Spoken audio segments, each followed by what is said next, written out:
Hoy, Happy Women's Day sa mga kapwa ko babae.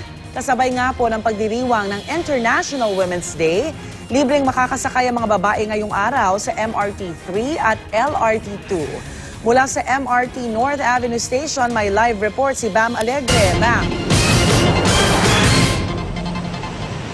Rhea, Happy Women's Day at bilang pakikisa nga rin sa kinikilalang International Women's Day, ay libre makakasakay ang mga babae sa LRT 1, LRT 2 at maging dito sa ating kinatatayuan sa MRT mula 7 a.m.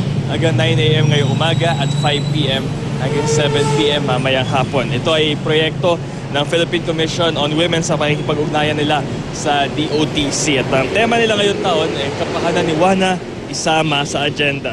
Bukod sa libreng sakay sa MRT, may 50% discount ng mga babae sa application fee para sa Ombudsman clearance. Libre rin lahat ng mga babae sa National Museum sa buong buwan. Narito ang pahayag ng ilang kababaihan para sa kanilang reaksyon dito sa proyektong libreng sakay. Libre po ang MRT kasi Women's Day. Ano ba masasabi niyo? Okay yan para sa mga kababaihan. Lalo ngayon kasi mahirap syempre mahirap kumita ng pera. Hawes. Wala. Okay yun. Mag-MRT pa kayo ngayon? Yes, of course. Malaking tulong po ba na libre today? Oo naman. Nare-recognize yung mga kababaihan. Ano po masasabi niyo? Well, maganda yan. Since ang women naman ngayon is marami na rin nagagawa sa society.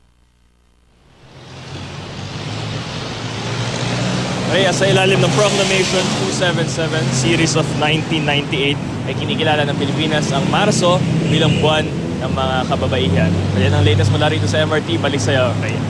Maraming salamat, Bam Alegre.